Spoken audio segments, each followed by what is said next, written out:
नमस्कार मित्रों, सभी लोगों को प्रणाम। पहला आज आगे की कथा मैं आपको सुनाऊंगी, जिसमें सुमंत जी महाराज दशरथ जी को ये सुना रहे हैं कि राम जी किस तरीके से रहे और कहाँ कहाँ पर रहे।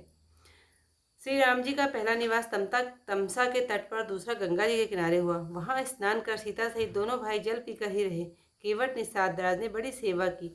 वह रात श्रृंगवेरपुर में ही बिताई। प्रातःकाल होते ही बड़ का दूध मंगवाकर इनसे जटाओं का मुकुट अपने सिर पर बनवाया। तब राम जी के सखा गुह ने नाव मंगवाई। उस पर सीता जी को चढ़ाकर राम जी चढ़े। फिर लक्ष्मण जी धनुष बाण संभाल कर हाथ में लेकर प्रभु की आज्ञा पाकर आप ही नाव चढ़े।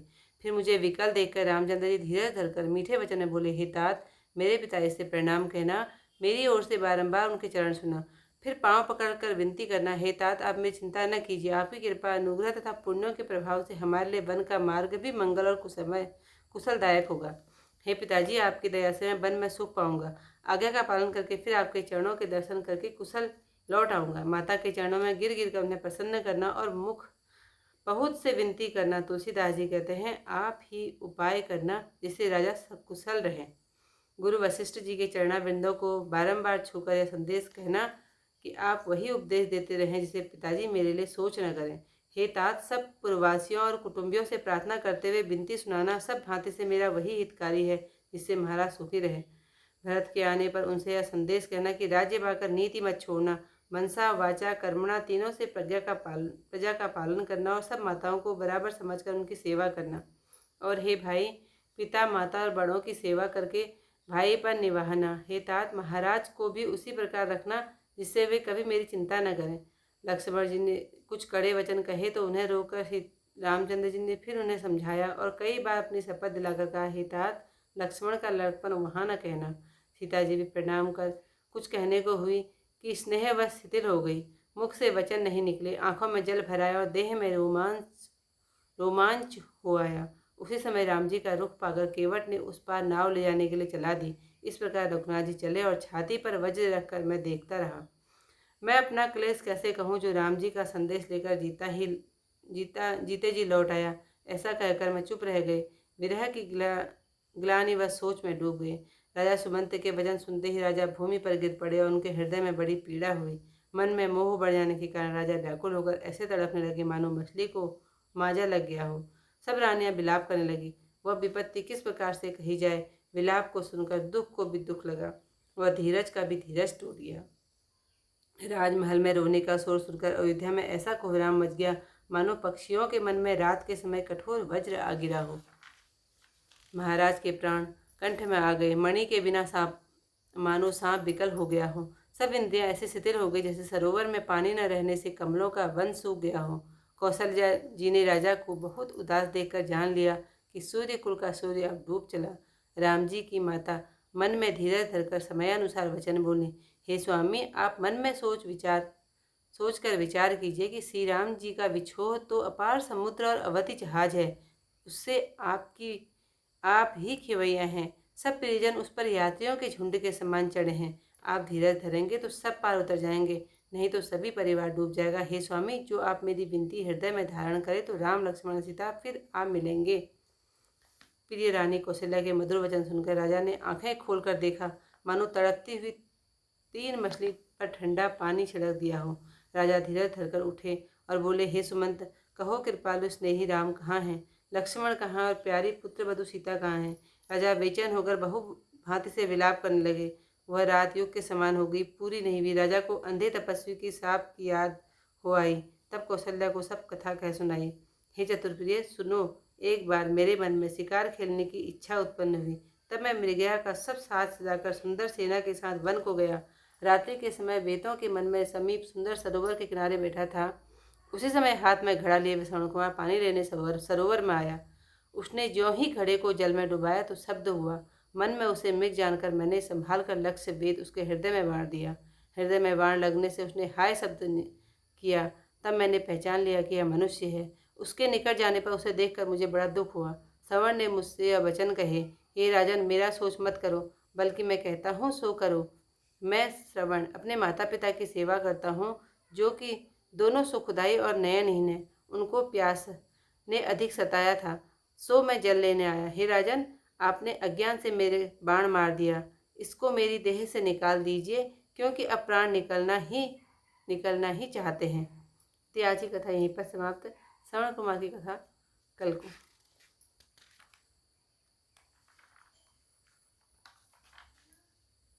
केवट कीनी बहुत सेवकाई, सो जामिनी सिंह और गवाई। होत प्रात बट छीरु मंगावा, जटा मुकुट निज शीस बनावा। राम सखा तब नाव मगाई, प्रिया चढ़ाई चढ़े रघुराई। लखन बान धनु धरे बनाई, आप चढ़े प्रभु आय सुपाई। विकल विलो की मोहि रघुवीरा, बोले मधुर वचन धरि धीरा। तात प्रणाम तात सन गए हों, बार बार पद पंकज गए हों। कर विपाय परि विनय बहोरी, तात करिए जन चिंता मोरी। वन मंगल कुशल हमारे, कृपा अनुग्रह पुण्य तुम्हारे। तुम्हारे अनुग्रह तात कानन जात, सब सुख पाई हों। प्रतिपाली आय सुकुशल देखन पाय, पुण्य फिर आई हों। जननी सकल परितोषी, परि परि पाए करि विनती धनी। तुलसी कहो सोई जतन तेहि, जेहि कुल कुशली रहहि कौशल धनी। बार बार पद पद मगहि, गुरु सन कहब संदेशु। जेहि न सोच मोहि अवधपति, करब सोई उपदेशु। पुरजन परिजन सकल निहोरी, तात सुनाय से विनती मोरी। सोई सब भांति मोर हितकारी, जाते रह नर नाहु सुखारी। कहब संदेशु भरत के आए, नीति न तजिए राजपत बाए। पाले उपजहि करम वन बानी, स एहु मातु सकल समझानी। और निभाएउ भाई भाई, करि पितु मातु सुजन सेवकाई। तात भांति देहि राखब राउ, सोच मोर तेहि करे न काऊ। लखन कहे कछु वचन कठोरा, वरजि राम पुनि मोहि निहोरा। बार बार निज सपथ दिवाई, कहा तात लखन लरिकाई। कही प्रणाम कछु कह न लिया, सिय भई शीतल स्नेह।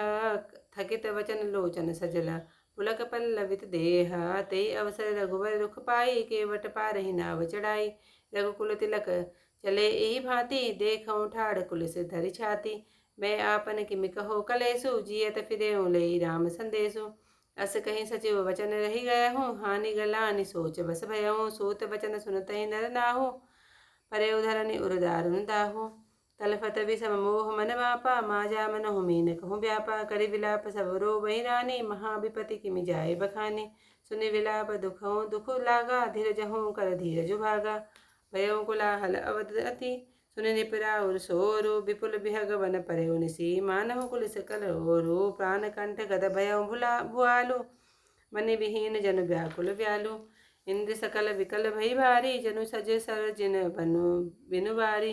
कौसल्या निपुदी कमलाना, रविकुल रवि अथ यऊँ जिय जाना। उर धरि धीर राम महतारी, बोली वचन समय अनुसारी। नाथ समुझि मन करिय विचारु, राम वियोग पयोधि अपारु।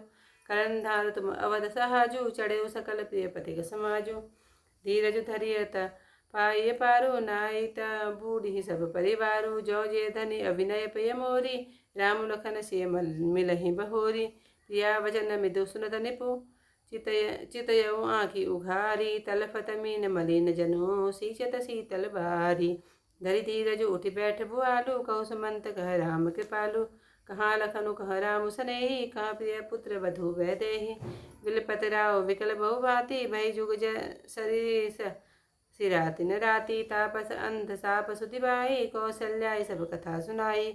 एक समय सुनो प्रिय सयानी, मृगया की मेरे मन आनी। सब मृगया कर साज सजाई, गयो बनहि संग सेन सुहाई।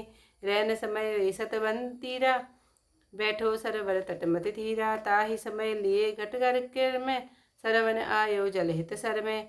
तुम बाजल में जब ही डुबायो, भयो शब्द मेरे मन आयो। जान्यो मृग तब धनुष संभारा, लक्ष्य वेदी करते ही उर मारा। लागो हिते शब्द हाकीन्हो, यह मानुष तब मैंने चीन्हो। गयो निकट तब लख दुख पायो, सरवन मोह से वचन सुनायो। सोच करो मत निपति हमारी, जो मैं कहूँ करहूँ यही बारी। मैं सरवन सेवहूँ पितु माता, नयन विहीन दोष सुख दाता। तिनहि तिसा ने अधिक सतायो, लेन हेत जल को हो आयो। सो तुमने अज्ञान से निप मम मारे बान, याई खेचिए देह से निकसन चाहत प्राण। सियावर रामचंद्र पद जय शरणम, शंकर हरिओम जय जय सिया राम। मंगल भवन अमंगल हारी, उमा सहित जय जपत।